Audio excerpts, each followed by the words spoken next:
Hello বন্ধুরা, welcome back to my channel flavours by Shubhra. আজ তৈরি করব ভেজিটেবল ডালিয়া।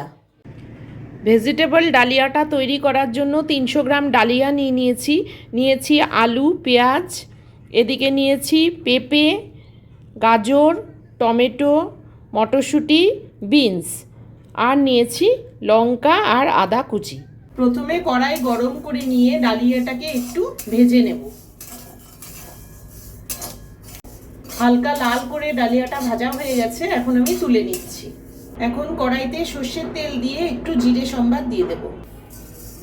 তেলে এবার প্রথমে দিচ্ছি আদা কুচি, কাঁচা লঙ্কা কুচি,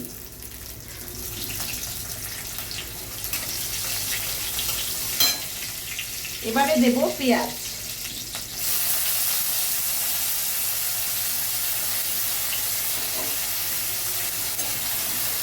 এখন দিচ্ছি পেঁপে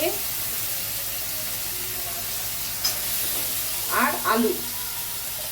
পেঁপে আলুটা যেহেতু একটু বেশি সেদ্ধ হতে লাগে তাই এটা আগে দিয়ে দিলাম। দিচ্ছি গাজর, বিনস,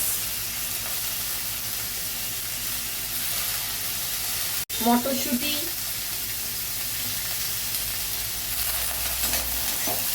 টমেটো। টমেটোটা দিয়ে সবজিগুলো একটু 2 মিনিট ভেজে নিয়ে এবার আমি লবণ হলুদ দেব। এদিকে ডালিয়া ধুয়ে নিয়ে এইভাবে জল ঝরিয়ে নিয়েছি, লবণ দিয়ে দিলাম, দিচ্ছি হলুদ গুঁড়ো। এখন রংটা ভালো আসার জন্য অল্প কাশ্মীরি মির্চ দিয়ে দিলাম, এটা না দিলেও হবে। এবার ডালিয়াটা দিয়ে সবগুলো একসাথে ভেজে নেব।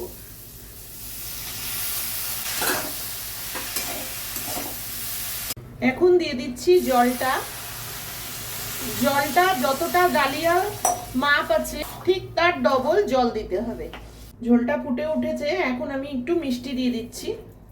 তোমাদের যদি ভেজিটেবল ডালিয়ার এই রেসিপিটি ভালো লেগে থাকে তাহলে ভিডিওটিকে লাইক করো, চ্যানেলটিকে সাবস্ক্রাইব করো, আর যারা ফেসবুক পেজ থেকে দেখছো তারা পেজটিকে ফলো করে দিও। ডালিয়াটা রেডি হয়ে গেছে, এখন আমি তুলে নেব।